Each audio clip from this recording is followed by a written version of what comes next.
Yo, what's up guys, my name's Hakiii and the bail office is criminally underrated. Actually a really solid business. A lot of people dislike it. In this video I'm going to show you how much money we can really make with this business that might give you a second thought about buying it or grinding it a bit more often. If you go on to enjoy, leave a like, subscribe if you're new to the channel. Anyway, let's get into it. First we're going to be making some super easy and super simple passive income. So let's go up to each of these agents. They're going to come back in one in-game day and generate us about $10,000 to $20,000. Which then we can go and collect through the passive income safe. It's got a capacity of 100,000, so definitely go and collect it every now and then. I'm just gonna empty it for the sake of this video, and that is some really easy passive income, one of the easiest and simplest passive income safes in the game. The real money comes through the most wanted bounties, so it's actually got a double money and RP bonus right now, which makes it even better than it usually is. So over $250,000 for the most wanted bounty. That should take about 10 to 15 minutes to do, and then for the regular bounties,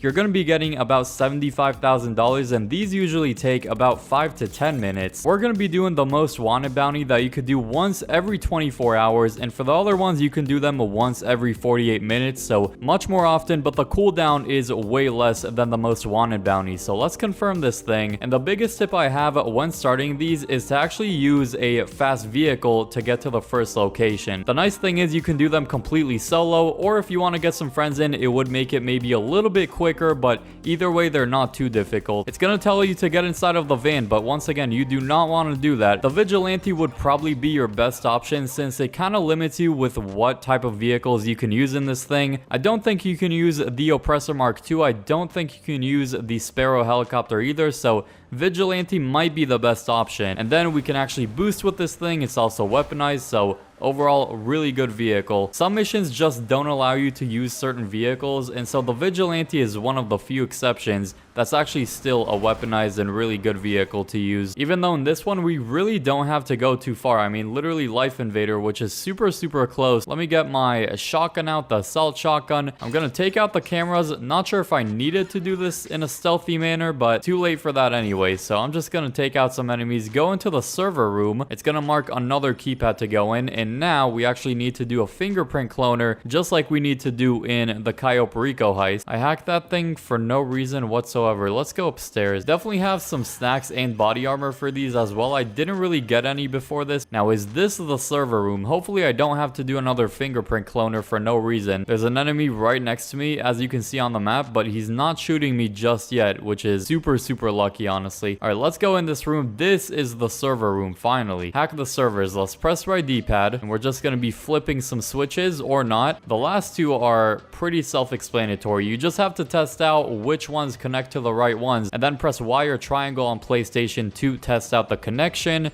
And that is one hack done. And then we have one more to do, which I'm guessing is the same idea. Flipping some switches and then connecting these and seeing which ones are correct. Now we just exit this building. Let's go down the stairs, wherever it might be. We got some more enemies, but luckily these guys are not doing anything. Now it's going to give us another location to go to that hopefully isn't too far away. The LS car meet. Okay, not too bad. I can't remember the last time I did a mission like this inside of the LS car meet. Find a way to enter the test track. All right, so we can sabotage this truck, then this guy is gonna go over there and we can quickly run by him and go in the test track. So if you're trying to do this specific mission, that's how you do it. Enter a vehicle. The only vehicle I really have here is the Jester RR, so we don't really have that much of a choice. Damage Omar's Vorschlag hammer. So all I have to do is crash into it, I guess. We damaged it a little bit. Now he's mad. He's very mad. Another guy crashed into him. Okay, well, after a little bit, holy crap. We're just gonna exit the car meet and chase each other. All right, we damaged it enough. What now? Now we need to secure him. Now we do want to be using a stun gun when capturing the bounty. We don't want to take him out, otherwise we're not going to be getting that much of a payout. Now all we have to do is go up to him, press right D-pad. I thought the stun somehow killed him. He wasn't moving for a second. Then we're magically going to be spawning inside of the bail enforcement van, and now we just take him back to the bail office, and we're going to be getting over $250,000 just for this one bounty. Keep in mind there is actually a delay when getting the payout. I believe it takes one in-game day for the payment to actually be processed, so you're going to be getting paid. It's just going to be delayed by one in-game day instead of getting it immediately. Kind of annoying, but I mean, you are getting the payout just a little bit late. Anyway, let's go in the yellow circle, and that is the mission done. Over $250,000. And keep in mind the other missions, the regular bounties, are much shorter than this one. On average, probably half the time that this took us, which this took us, I want to say maybe like 12 minutes. So we're going to put him in the cell, and then eventually he's going to disappear and we're actually going to get the payout. So until this guy disappears, we're not getting any money, unfortunately, so we just have to wait, really. And so if you do all of the bounties back to back to back, we already secured over $250,000, so 260K, we'll say, about $480,000 for doing all 4 of these bounties, which probably would take you no more than like 30 or 40 minutes to do all 4 of these. So you make just under $500,000 for these bounties. Really good money method, especially when it's on bonus like this time. Technically, we can make up to $20,000 with the bail enforcement agents and passive income, so technically it's right at $500,000, but it doesn't really matter if it's a little less or a little more. Leave a like if you enjoyed this video, subscribe if you're new to the channel for more awesome videos like these, and click the video on screen now for some more awesome content. I hope you all enjoy that one, and peace.